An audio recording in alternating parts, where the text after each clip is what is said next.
자, 정치를 볼 건데, 제가 뭐 기사를 보는 게 아니라, 오늘은 그야말로 편집을 좀 보여드리고 싶어요. 어제 나온 뉴스 중에, 제가 디지털 뉴스 부장이잖아요. 그래서, 온라인상으로 이제 밤새 노출할, 오늘의 톱뉴스. 그러니까 이제 저녁 시간대 이제 오늘의 톱뉴스가 그날 나온 뉴스 중에서 최소한 몇 시간 동안은 오늘 나온 뉴스 중에서 이게 제일 유의미하고 흥미롭고 재밌고, 요거를 이제 제가 퇴근 전에 그걸 정하고 가거든요. 고민이었어요. 국민의힘의 후보 결정이 국민의힘의 후보 결정이 톱뉴스감인가, 아니면 이재명 대표의 선거법 선고 기일 잡힌 게 톱뉴스인가. 결국은 저는 이걸로 했었어요. 그래서 저 오늘 아침에도 신문들은 무엇을 톱으로 뽑았을까 되게 궁금한 거예요. 봤는데 조선일보는 저랑 비슷한 고민을 했던 것 같아요. 근데 고민 끝에 이걸 톱으로 하고 요거를 사이드로 뺐더라고요.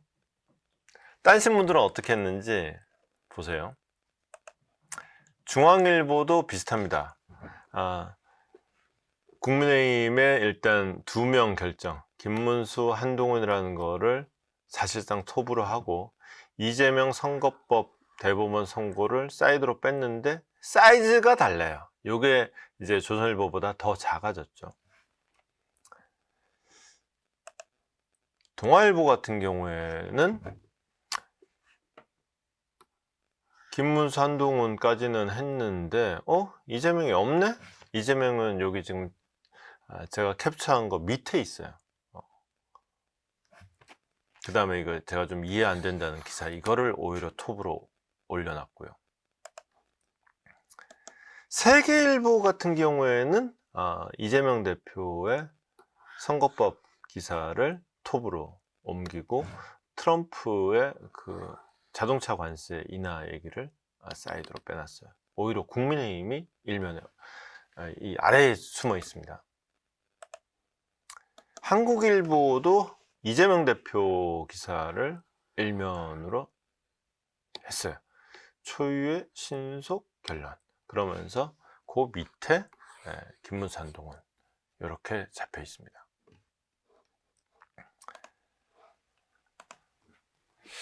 여러분들의 생각에는 뭐가 톱거리인 것 같으세요? 저보고 뽑으라 그랬으면은 저는 이걸 뽑았을 것 같긴 해요. 사실상 이번 대선의 결론을 대법원이 내는 거 아닌가 싶어서, 이번 대통령 선거일이 6월 3일이 아니라 5월 1일이 되는 거 아닌가 싶어서 저는 이걸 일면 톱으로 뽑았을 것 같긴 한데, 그러면 이제 또 궁금해지는 거죠. 예컨대 동아일보의 편집국장이나 중앙일보의 편집국장이나 조선일보의 편집국장들은 과연 사실상의 대통령 선거일이 6월 3일에서 5월 1일로 당겨지는 효과를 몰라서 이걸 톱으로 가지 않고 국민의힘을 톱으로 갔겠는가? 이 사람들은 왜 국민의힘을 톱으로 갔겠는가? 이게 또 궁금해지는 대목이죠.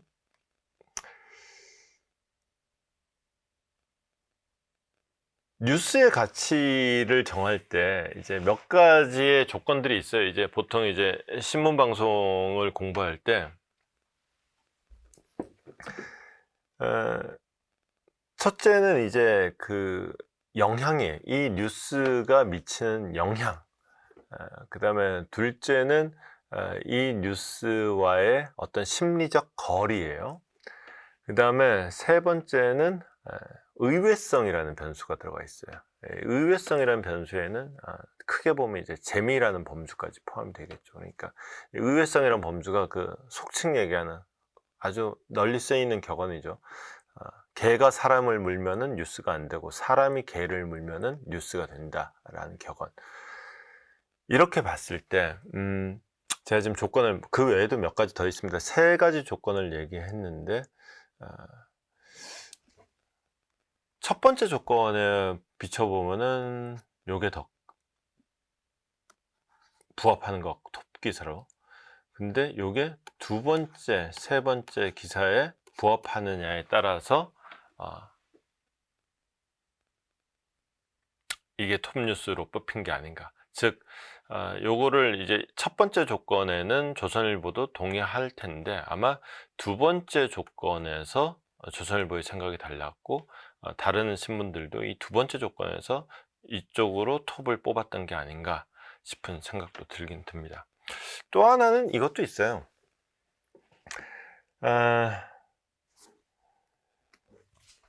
이거는 이제 조선일보의 편집 회의를 제가 들어간 게 아니기 때문에 뇌피셜입니다. 이제 뭐 제가 같은 건물에 있다고 해서 조선일보의 속사정을 아주 잘한다거나 절대로 그렇지 않습니다. 이거를 대통령 선거일을 사실상 6월 3일에서 5월 1일로 옮기는 효과라고 저는 말씀드렸지만은 이게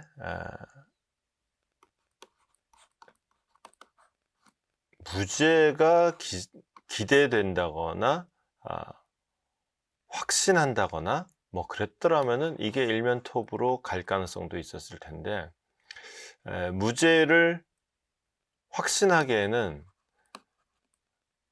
2심 판결이라는 게 너무 부담스러운 거지. 그래서 여기서 너무 희망 회로를 돌리지 말자라는 메시지도 혹시 담겨 있지 않은가 라는 게 하나가 있는 것 같아요. 또 하나, 제가 2번을 아까 3번을 의외성이라고 그랬죠. 이 기사는 의외성이라는 항목도 충족을 시킵니다. 대체로 많은 사람들이 예상하기를 김문수는 뒷심이 딸릴 거다. 그래서 홍준표, 한동훈이 올라갈 거다 그랬는데, 그리고 본인도 믿어 의심치 않았어요. 근데 이분이 똑 떨어졌죠. 근데 이게 저도 사실은 홍준표로 예상은 했었지만은 막판에 봤더니 막판에 이제 그 국회의원들이 어디 저기로 이렇게 캠프로 이렇게 모이잖아요. 공개적으로 이름을 대외적으로 알린 사람하고 이 물밑에서 아름아름 이렇게 요즘에 그 사람 거기 일 한다더라 뭐 이렇게 돼 있는 거하고는 좀 다 차이가 있거든요. 근데 웬걸 경선 막판 되니까 그 사람도 거기가 있어? 아니 그 사람도? 이런 식으로 김문수 후보 쪽에 대거 몰려가 있더라고요. 아하, 지금 분위기가 국민의힘 내부 분위기는 김문수 쪽으로 쏠렸구나 라는 느낌이 좀 들더라고요. 그래서 아마 홍 시장이 안 될지도 모르겠다라는 생각을 사실은 지난주 후반부터 했어요. 지난주 후반부터 이렇게 뭔가 분위기가 확 바뀌는 느낌이 좀 들더라고요. 그러다니만 결국 이제 김문수 대 한동훈 결정이 됐습니다. 근데 전 지금도 여전히 그래요. 과연 김문수 후보의 뒷심이 어디까지 갈지는 저도 의문이긴 합니다. 지금 제가 드는 느낌은 결국 김문수, 한덕수 2차 단일화를 염두에 둔 지금 이합 집산이 이루어지고 있는 느낌이 너무 강하거든요. 물론 한동훈 대표가 되더라도 2차 단일화는 해야 되겠지만은 느낌이 좀 다른 것이 이 2차 단일화는 뭔가 치열한 공방전이 벌어질 것 같은 단일화의 모습이라면은 이 2차 단일화의 모습은 뭐랄까 좀 이 표현이 어떨지 모르겠는데 좀 훈훈하다 할까? 또는 그냥 왼손과 오른손이 일을 같이 하는 느낌? 같은 게 있는 거예요. 그래서 뭐 2차 단일화를 그래서 뭐 일로 된다고 그것까진 모르겠으나 뭔가 여기 일해주는 사람들이 이 일도 해주고 이 일 해주는 사람들이 이 일도 해주고 약간 요 느낌이 있더라고요.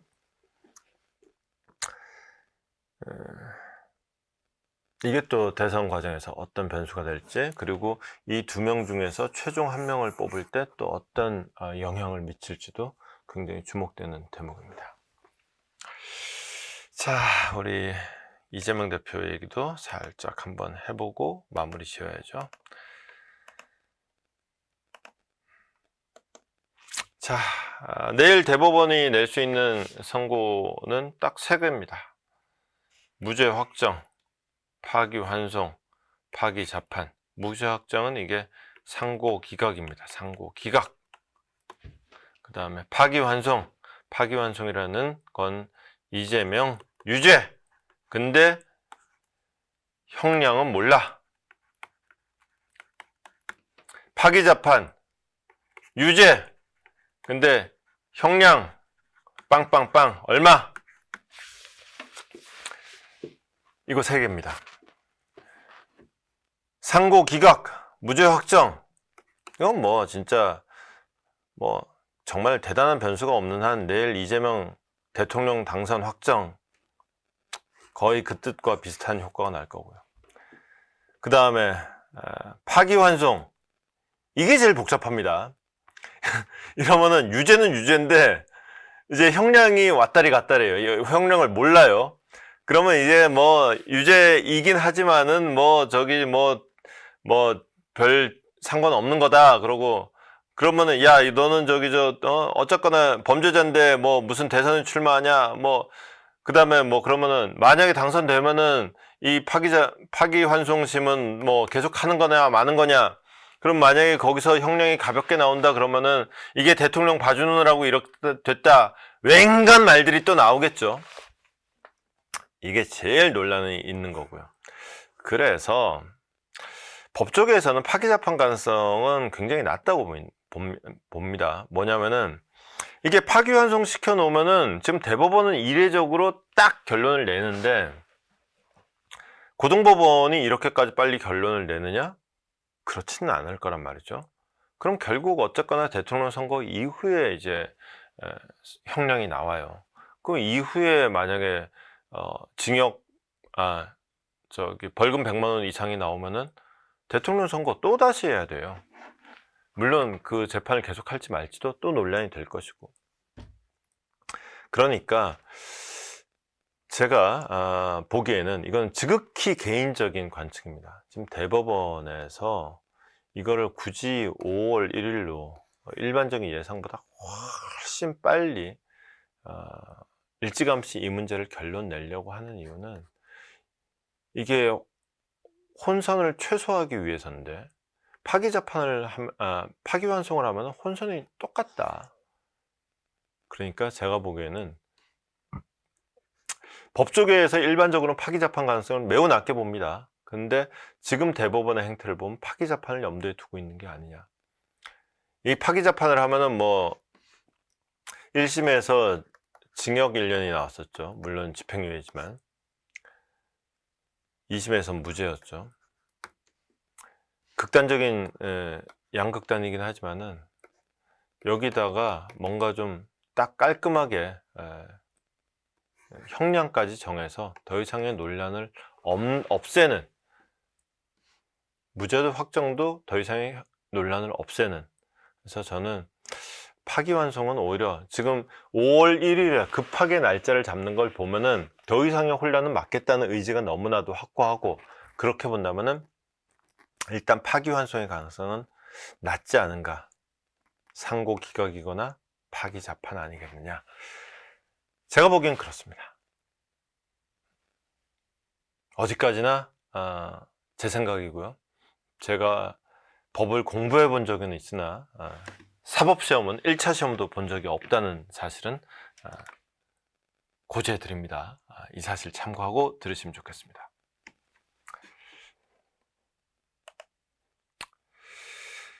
자, 홍준표 탈당 얘기는 안 할게요. 사실 지난주에 홍 대표를 저희 회사에서 잠깐 만났어요. 근데 뭔가 좀 자신감이 있으면서도 나 여기서 대통령 떨어지면은 그만하겠다는, 나 대통령 빼곤 다 해봤다, 더 미련도 없다 라는 얘기를 하더라고요. 홍 시장 특유의 그 아싸랍니다. 정치는 좀 이렇게 좀 아싸라게 하는 맛이 있어야죠. 뭐 잘했다는 얘기는 아닙니다. 하여튼 뭐 홍 시장 스타일의 정치가, 사실은 제가 한참 일할 때 홍 시장이 또 여의도에서 한참 날릴 때이기도 해가지고 제가 좀 이래저래 접촉도 많고 했는데, 저는 홍 시장이 주요 당직자일 때 정치가 나름 재밌었던 것 같기도 해요. 자, 오늘 여기까지 하겠습니다.